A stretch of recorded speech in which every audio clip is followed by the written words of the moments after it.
एक ब्रह्म राक्षस ने कैसे कराई घोर कलयुग में पहली बार तुलसीदास जी को साक्षात श्री राम भक्त हनुमान जी के दर्शन। इससे पहले अगर आप चैनल पर नए हैं तो चैनल को सब्सक्राइब कर दीजिए, वीडियो को लाइक भी। और यदि सच्चे श्री राम और संकट मोचन जी के भक्त हैं तो कमेंट में जय श्री राम और जय बजरंगबली अवश्य लिखें, आपकी सभी मनोकामनाएं पूर्ण हो जाएंगी।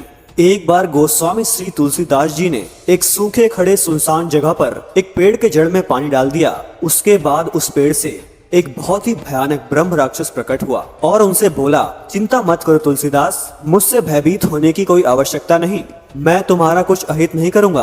आश्चर्य मत करो, मैं तुम्हारा नाम जानता हूँ क्योंकि मैं एक ब्रह्म राक्षस हूँ। सदियों से मैं यहाँ सूखा प्यासा अतृप्त खड़ा हूँ। अनेकों लोग यहाँ आए और गए, लेकिन किसी का भी ध्यान मेरे ऊपर नहीं गया और ना ही किसी ने मुझे जल पिलाया।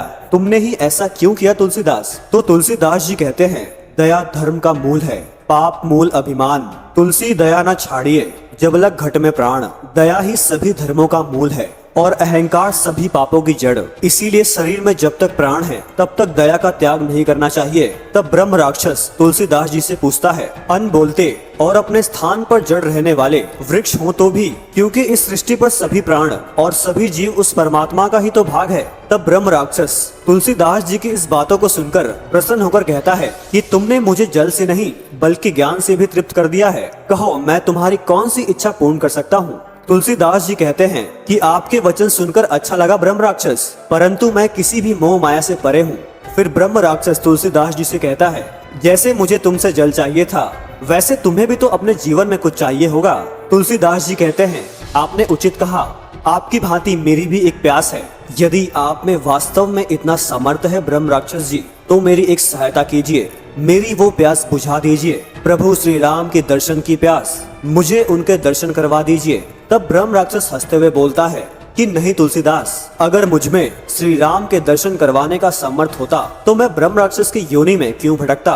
तब तुलसीदास जी कहते हैं कि ठीक है, फिर मुझे आपसे और कुछ नहीं चाहिए, मुझे आज्ञा दीजिए। यह कहकर जैसे ही तुलसीदास जी आगे बढ़ते हैं तब ब्रह्म राक्षस कहता है, रुको, मैं तुम्हें ऐसे जाने नहीं दे सकता।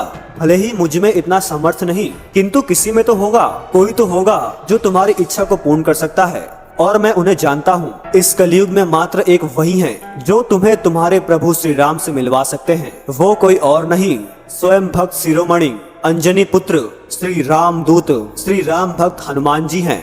तुलसीदास जी कहते हैं कि आपके कहने का अर्थ है कि संकट मोचन हनुमान जी, ब्रह्म राक्षस जी, अब तो आप मुझसे परिहास कर रहे हैं। तब ब्रह्म राक्षस कहता है, नहीं नहीं, मैं बिल्कुल सत्य कह रहा हूँ। राम भक्त हनुमान जी को जो भी कहता है वो संदेश श्री राम तक पहुँचा देते हैं। तब तुलसीदास जी कहते हैं, ये तो सभी जानते हैं कि भक्त शिरोमणि श्री राम जी से उनके सच्चे भक्त जो भी सच्चे मन से कहते हैं वो तुरंत अपने भक्तों की सुन लेते हैं। और यदि वो स्वयं अगर राम भक्त हनुमान जी के माध्यम से कहा जाए तब तो श्री राम अवश्य ही सुनते हैं और कल्याण कर देते हैं। परंतु प्रश्न तो यही है ब्रह्म राक्षस जी कि मुझे मिलेंगे कहाँ संकट मोचन हनुमान जी। तब ब्रह्म राक्षस कहता है कि तुम उन्हें पहचानो या न पहचानो, वो तो तुमसे हर दिन मिलते हैं तुम्हारी राम कथा पाठ में। तुलसीदास चौंक कर बोलते हैं, क्या मेरी राम कथा पाठ में? तब ब्रह्म राक्षस कहता है, हाँ, तुम्हारी ही राम कथा पाठ में, और तुम्हारी ही बल्कि सबकी राम कथा पाठ में आते हैं।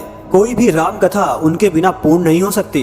तुमने उन्हें अवश्य देखा होगा, क्योंकि जहाँ राम का नाम है वहाँ भक्त हनुमान है। और ब्रह्म राक्षस कहता है, जहाँ कहीं भी राम कथा होती है वहाँ सबसे पहले हनुमान जी ही आते हैं और कथा संपूर्ण हो जाने पर सबसे बाद में वहाँ से जाते हैं। तब तुलसीदास जी ब्रह्म राक्षस से कहते हैं कि मैं आपको कोटि कोटि धन्यवाद करता हूँ, मेरी सहायता का श्रेय आपको जरूर मिलेगा। यदि इस संसार में मेरा नाम होगा तो मेरे साथ साथ आपका भी नाम होगा। मेरी सहायता करने के लिए धन्यवाद। तब ब्रह्म राक्षस कहता है, अब तुम्हारी राम कथा का समय हो रहा है, वहाँ हनुमान जी सबसे पहले आएंगे। उस दिन तुलसीदास जी ने मन बना लिया था कि आज वो हनुमान जी को पहचान लेंगे, परंतु हनुमान जी की लीला के सामने उनकी एक ना चली और उन्हें पता भी नहीं चल पाया कि कब हनुमान जी आए और उनकी कथा में आए और सम्मिलित हो गए।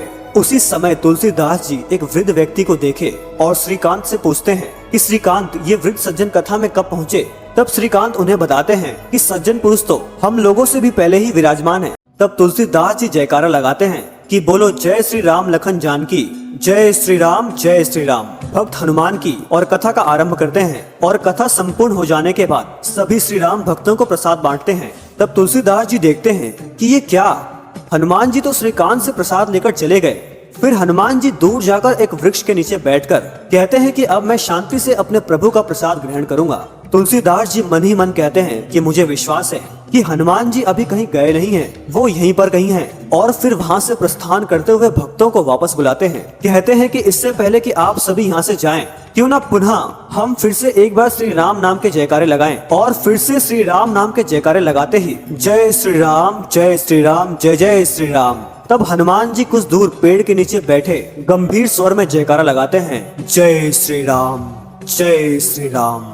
तब तुलसीदास जी अति शीघ्र ही हनुमान जी के पास पहुंच जाते हैं और कहते हैं कि मैं आपको पहचान चुका हूं प्रभु, मुझे यह ज्ञात है कि आप सबके जाने के बाद यहाँ से जाएंगे। तब तक हनुमान जी वहाँ से जाने लगते हैं। तब तुलसीदास जी इनके पीछे पीछे जाने लगते हैं, फिर भी हनुमान जी नहीं रुकते। तब तुलसीदास जी को लगा कि ये तो स्वयं हनुमान है, मेरे रोकने से नहीं रुकेंगे, इनको रोकने के लिए मुझे राम नाम का जयकारा लगाना चाहिए। तब तुलसीदास जी जय श्री राम के जयकारे लगाने लगे और श्री राम भक्त हनुमान आगे ना बढ़ सके। और तुलसीदास जी ने हनुमान जी के चरण को ही पकड़ लिया। चरण पकड़ते ही हनुमान जी अपने असली स्वरूप में आ गए और तुलसीदास जी को दर्शन दिए। तुलसीदास जी कहते हैं, सत्य हो हरि शपथ पाई के, रामदूत धरु मार उधाई के। और कहते हैं कि हे भक्त शिरोमणि श्री रामदूत हनुमान, हे संकट मोचन, आपको शपथ है आपके आराध्य भगवान श्री राम की कि एक श्री राम भक्त की विपत्ति को मिटा दीजिए। जनक सुता हरिदास कहाऊं, ताकि शपथ विलंब ना लाऊं। आप माता जानकी और भगवान श्री राम के भक्त कहाने वाले हैं, आपको उन्हीं की सौगंध है, इस श्री राम भक्त की विपत्ति को अविलंब मिटा दीजिए। जय श्री राम, हर हर महादेव।